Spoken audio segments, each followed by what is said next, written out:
So my capture card recently gave up on me, so I've been on the hunt for a new capture card for the past month or so, and I've bought two different capture cards to compare. One was the cheapest on Amazon and one was one of the cheapest on AliExpress. And I do need to say, full disclaimer, this video is sponsored by AliExpress, but all the opinions in the video are my own. So if you've seen my videos, you know that they feature a lot of gameplay. Now recently, buying a PS5 Pro, I wanted to make sure that my videos to some extent can capture the detail and quality of the gameplay on the PS5 Pro. So when it came to capture cards, my biggest criteria was that at very minimum, the capture card could capture at least 4K at 30 frames per second. So I was pleasantly surprised to actually find this Llano capture card that can capture 4K 60 frames per second for £39 or 49 US dollars.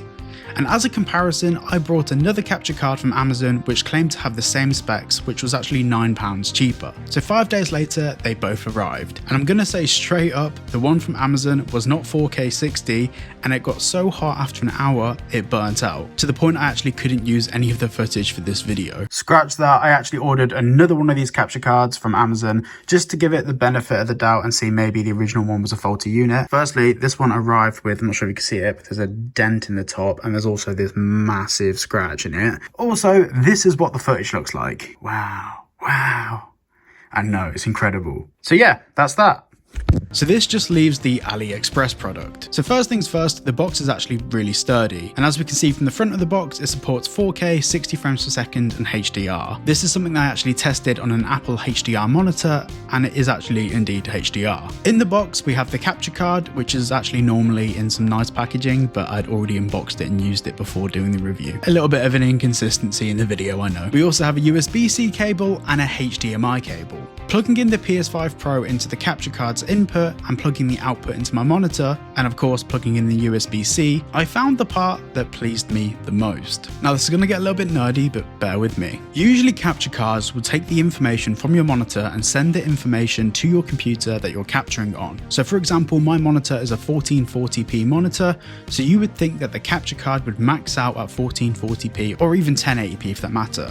But no, the capture card actually retains the 4K signal and sends the 4K signal to my Mac. So when I actually record the gameplay itself, it will record in the native quality of the console rather than the perceived quality of the screen. So technically speaking, the footage that I actually put into my videos is higher resolution than the actual gameplay I see on my monitor. Now from a capture quality perspective, everything is as you would expect. Of course, this video in itself is on YouTube at 25 frames per second, so we're not going to compare frame rates for this video, but I actually want to talk about some of the smoothness of the footage, and in particular some of the details, especially when it comes to things like ray tracing. Sometimes when using capture cards you get really weird artifacting where there's areas of ray tracing. This is a side effect of the fact that a capture card is trying to process footage, but I was pleasantly surprised to see that this capture card didn't have any of those weird artifacts around the details. A complete side note here, a lot of people do ask me why I upload in 25 frames per second. Main reason is that if you upload in 60 frames per second you get a lower bit rate, because YouTube actually has to compress more frames. So you actually get higher quality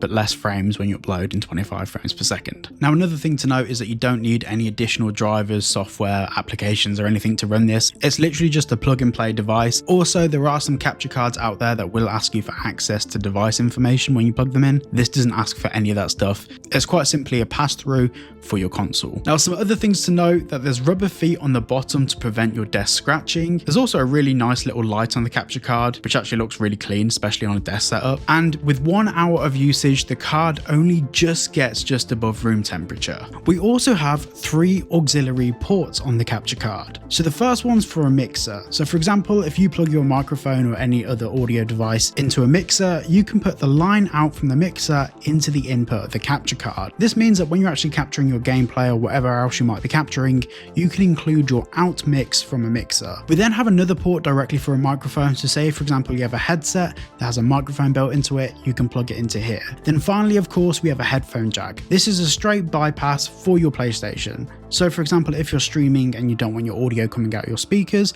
you just want to take the audio directly from the PlayStation into your headphones, this is how you can do it. Then of course we have the USB-C port, and obviously we've spoken about the USB-C port already, but some key things that might be helpful, especially if you're not gaming on a computer or you don't have a computer to capture your gameplay. If you have, for example, an iPhone with a USB-C port on it, you can actually utilize this USB USB-C to USB-C to capture your gameplay on a phone, or even a tablet or any other device that accepts an input feed from a USB-C cable. So overall, in my opinion, for the price, this capture card is a no-brainer. Now you guys may be wondering for the past year how I've been capturing footage. Well, of course, I originally used an Elgato capture card. However, after capturing around 600 hours of footage, that capture card failed on me. And in my personal opinion, not that I have anything against Elgato, I just don't think that you should be replacing your capture card after 600 hours of capturing footage. In the past 2 weeks of using this AliExpress capture card, in total, I've captured over 100 hours of gameplay footage. There's some big videos coming up, boys. And so far, it's not skipped a beat, it's not got warm, it's not had any defects in the usability or functionality of the capture card. Now, of course, there'll be a link to the product, but there's also discount codes for whatever country you're in, so make sure you check through that full list to check for the discount code for the country you're in. Now, of course, as it is a sponsored video, the links are down below, and of course, using those links, it does support the channel. But as I said earlier in the video, I actually unboxed this a couple of weeks ago, and I've been using it for the past couple of weeks because I wanted to make sure that it was actually tip-top condition, and it really is. This is the capture card that I'm going to be using to capture all of my GTA 6 gameplay on when the game finally actually comes out. That's how much I'll stand by it. Thank you to AliExpress for sponsoring this video, and thank you all so much for watching, and I'll see you all in the next one. I'm just looking for a cheap girl, put it on my neck. I keep doing this dance with death.